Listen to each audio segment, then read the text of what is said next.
evening, everybody.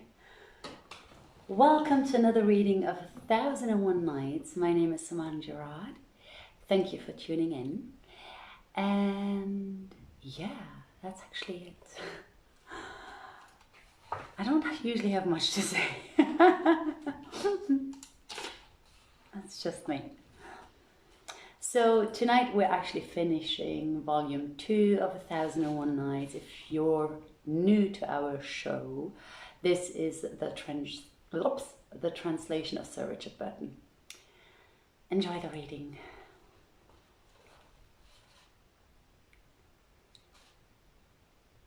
Now when it was the 122nd night, she said, "It hath reached me, O auspicious king, that the young merchant whose name was Aziz continued to Taj al-Muluk. And when I entered the street called Syndic Street, behold, I caught sight of an old woman walking with a lighted taper in one hand, and in the other a folded letter. And I drew near her, and lo, she was weeping and repeating these couplets. O glad news bearer, welcome, welcome, hail. How sweet thy speech to me, what treat thy tale. O messenger from him whose weal I love, God bless thee long as breathes soft morning gale. Now when she saw me, she asked, O my son, canst thou read? And I answered of my officiousness, Yes, old Monty. Rejoined she, Then take this letter and read it to me. And when she handed it to me, I took it, and unfolding it, read it to her, and behold, it was from an absent man to his friends and lovers whom he greeted. And when she heard its purport, she rejoiced at the good tidings, and blessed me, saying, Allah dispel thine anxiety, even as thou hast dispelled mine. Then she took the letter and walked on. Meanwhile, I was urged by a call of nature, and sat down on my heels to make water. When I had ended, I stood up and wiped the orifice with a pebble, and then, letting down my clothes, I was about to wend my way, when suddenly the old woman came up to me again, and bending down over my hand, kissed it and said, O my master, the Lord give thee joy of thy youth. I entreat thee to walk with me a few steps as far as yonder door, for I told them what thou didst read to me of the letter, and they believe me not. So come with me 2 steps, and read them the letter from behind the door, and accept the prayers of a righteous woman. I inquired, What is the history of this letter? And she replied, O my son, this letter is from my son, who hath been absent for a term of 10 years. He set out with a stock of merchandise, and tarried long in foreign parts, till we lost hope of him, and supposed him to be dead. Now after all that delay cometh this letter from him, and he hath a sister who weepeth for him night and day. So I said to her, He is well and all right. But she will not believe me, and declares there is no help but thou bring me one who will read this letter in my presence, that my heart may be at rest, and my mind at ease. Thou knowest, O my son, that all who love are wont to think evil. So be good enough to go with me, and read to her this letter, standing behind the curtain, whilst I call his sister to listen within the door. So shalt thou dispel our heat, and fulfill our need. Verily, quoth the apostle of Allah, whom Allah bless and preserve, whoso easeth the troubled of one of the troubles of this troublous world, Allah will ease him of 100 troubles. And according to another tradition, whoso easeth his brother of one of the troubles of his troublous world, Allah shall relieve him of 72 troubles on the day of resurrection. And I have betaken myself to thee, so disappoint me not. Replied I, To hear is to obey. Do thou go before me. So she walked on, devancing me, and I followed her a little way, till she came to the gate of a large and handsome mansion, whose door was plated with copper. I stood behind the door whilst the old woman cried out in Persian, and ere I knew it, a damsel ran up with light and nimble step. She had tucked up her trousers to her knees, so that I saw a pair of calves that confounded thinker and sighter, and the maid herself was as saith the poet describing her. O thou who bearest leg calf, better to suggest, for passion-madded amorist better things above. Towards its lover doth the bowl go round and round. Cup and cup-bearer only drive us daft with love. Now these legs were like two pillars of alabaster adorned with anklets of gold, wherein were set stones of price.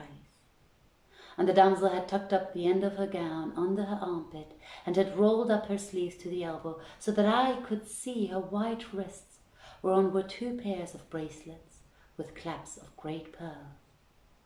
And round her neck was a collar of costly gems. Her ears were adorned with pendants of pearls, and on her head she wore a kerchief of brocade, brand new embroidered with jewels of price. And she had thrust the skirt of her shift into her trouser string, being busy with some household business.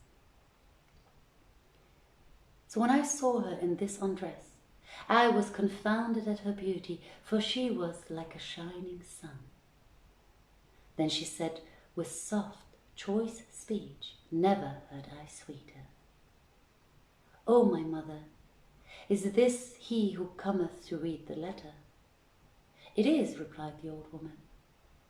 And she put out her hand to me with the letter. Now between her and the door was a distance of about half a rod.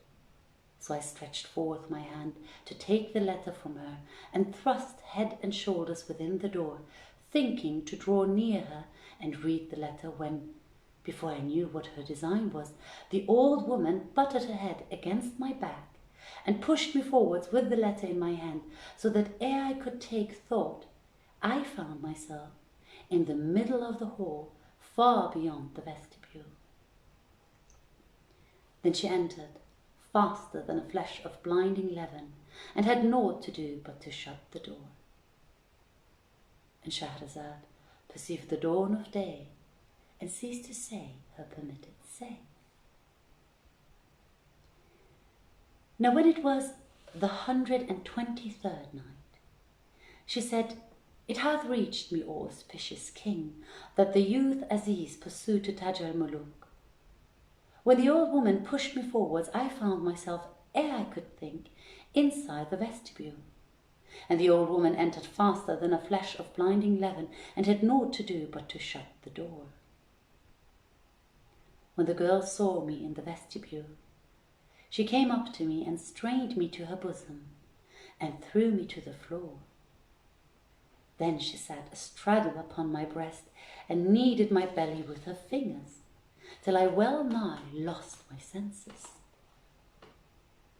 Thereupon she took me by the hand and led me, unable to resist for the violence of her pressure, through 7 vestibules, whilst the old woman forewent us with a lighted candle, till we came to a great saloon with 4 estrades whereon a horseman might play polo. Here she released me, saying, Open thine eyes.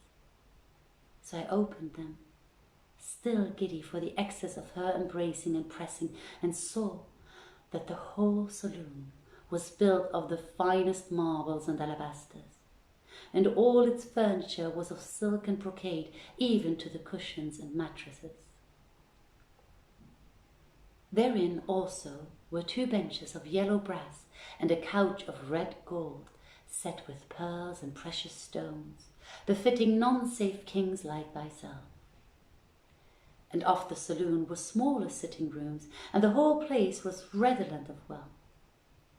Then she asked, O Aziz, which is liefer to thee, life or death?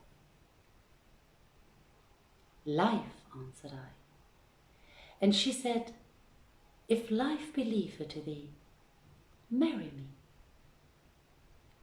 Quoth I, indeed I should hate to marry the like of thee.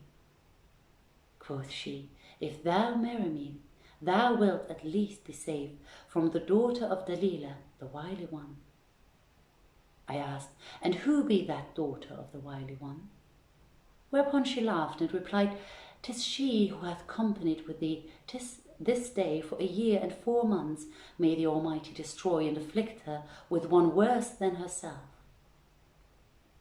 By Allah, there liveth not a more perfidious than she. How many men hath she not slain before thee, and what deeds hath she not done? Nor can I understand how thou hast been all the time in her company, yet she hath not killed thee, nor done thee a mischief. When I heard her words, I marvelled with exceeding marvel, and said, O my lady, who made thee to know her? Said she, I know her as the age knoweth its calamities. But now I would fain have thee tell me all that hath passed between you two, that I may ken the cause of thy deliverance from her. So I told her all that had happened between us, including the story of my cousin Azizah. She expressed her pity when she heard of the death, and her eyes ran over with tears, and she clapped hand on hand and cried out, her youth was lost on Allah's way, and may the Lord bless thee for her good work. By Allah, O Aziz, she who died for thee was the cause of thy preservation from the daughter of Dalilah the wily, and but for her thou hadst been lost. And now she is dead. I fear for thee from the crafty one's perfidy and mischief. But my throat is choking, and I cannot speak. Quoth I, Ay, by Allah, all this happened even as thou sayest. And she shook her head and cried, there liveth not this day the like of Azizah. I continued, and on her deathbed she bade me repeat to my lover these 2 saws. Faith is fair, unfaith is foul. When she heard me say this, she exclaimed, O Aziz, by Allah, those same words saved thee from dying by her hand. And now my heart is at ease for thee from her, for she will never kill thee. And the daughter of thy uncle preserve thee during her lifetime and after her death. By Allah, I have desired thee day after day, but could not get at thee till this time, when I tricked thee and outwitted thee. For thou art a raw youth, and knowest not the wiles of young women, nor the deadly guile of old women. Rejoined I, no, by Allah. Then said she to me, be of good cheer and eyes clear. The dead hath found Allah's grace, and the live shall be in good case. Thou art a handsome youth, and I do not desire thee but according to the ordinance of Allah and his apostle, on whom be salutation and salvation.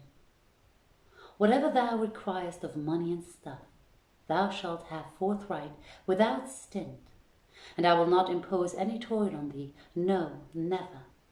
For there is with me always bread baked hot and water in pot.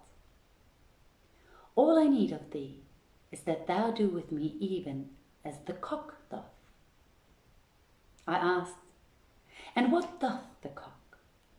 Upon this she laughed and clapped her hands and fell over on her back for excess of merriment. Then she sat up and smiled and said, O light of my eyes, really, dost thou not know what cock's duty is? No, by Allah, replied I.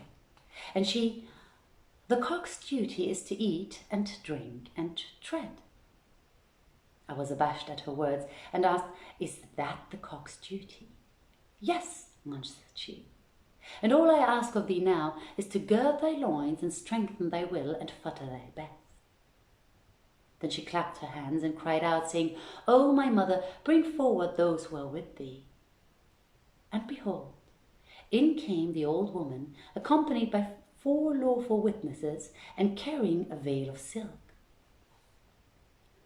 Then she lighted 4 candles, whilst the witnesses saluted me and sat down.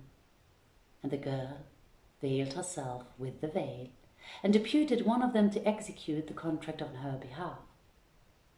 So they wrote out the marriage bond, and she testified to have received the whole sum settled upon her, both the half in advance and the half in arrears, and that she was indebted to me in the sum of 10,000 dirhams.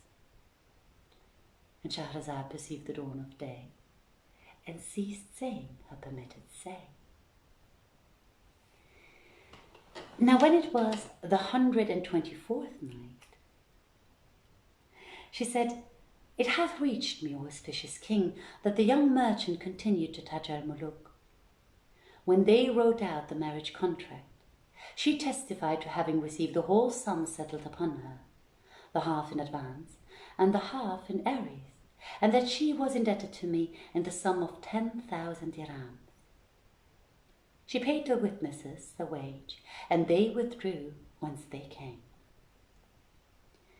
Thereupon she arose and cast off her clothes, and stood in a chemise of fine silk edged with gold lace, after which she took off her trousers, and seized my hand and led me up to the couch, saying, 'There is no sin in a lawful put-in.'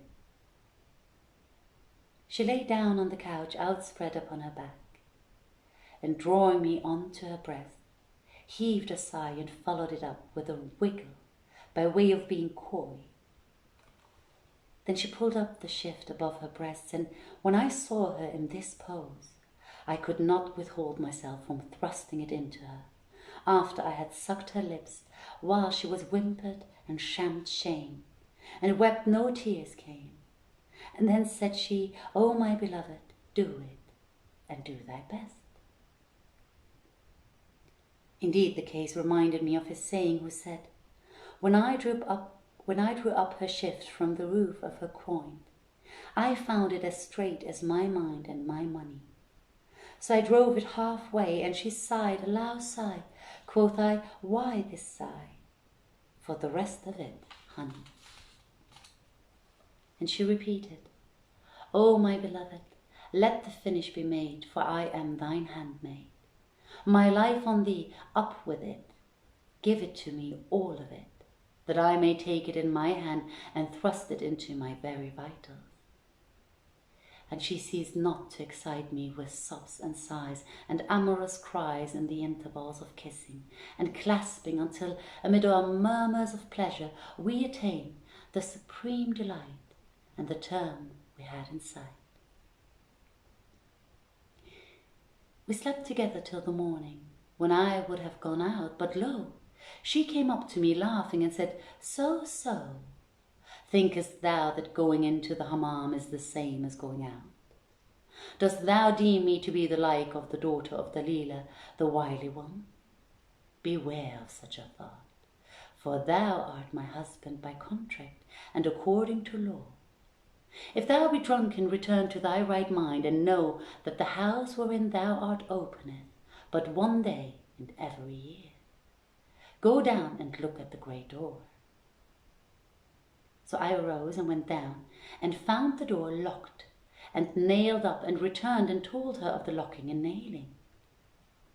'O Aziz,' said she, 'we have in this house flour, grain, fruits and pomegranates, sugar, meat, sheep, poultry, and so forth, enough for many years. And the door will not be opened till after the lapse of a whole 12-month. And well, I ween thou shalt not find thyself without this house till then.' Quoth I, 'There is no majesty and there is no might save in Allah, the glorious, the great.'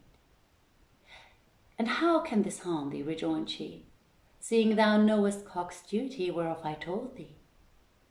Then she laughed, and I laughed too, and I conformed to what she said, and abode with her, doing cock's duty, and eating and drinking and futtering for a year of full 12 months, during which time she conceived by me, and I was blessed with a babe by her. On the New Year's Day I heard the door opened, and behold, men came in with cates and flour and sugar. Upon this I would have gone out, but my wife said, 'Wait till supper-tide.' and go out even as thou camest in. So I waited till the hour of night prayer, and was about to go forth in fear and trembling, when she stopped me, saying, By Allah, I will not let thee go out until thou swear to come back this night before the closing of the door. I agreed to this, and she swore me a solemn oath on blade and bow, and the oath of divorce to boot, that I would return to her. Then I left her, and going straight to the garden, found the door open as usual, whereat I was angry, and said to myself, I have been absent this whole year, and come here unawares, and find the place open as of wont. I wonder, is the damsel still here as before?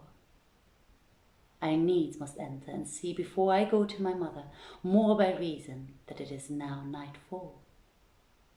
So I entered the flower garden, and Shahrazad perceived the dawn of day, and ceased to say her permitted say. So this was volume 2 of 1001 Nights. I hope you enjoyed the reading. I hope you enjoyed the thunder and the rain, which was lovely in Vienna. I hope you're safe and sound wherever you are and enjoy life and its magic. Thank you for tuning in. Thank you for the hearts. I know Sia was watching. Let me just wave back. And please tune in tomorrow. I have no idea which day it is tomorrow. I'm sorry. But tune in tomorrow. Joanna will be on, and she will keep reading for you. Thanks everyone. Have a wonderful night. Much love to you. And as usual, remember to go inwards instead of outwards. And as Jochen said, one of our listeners, stay inwards. Good night everyone. Bye.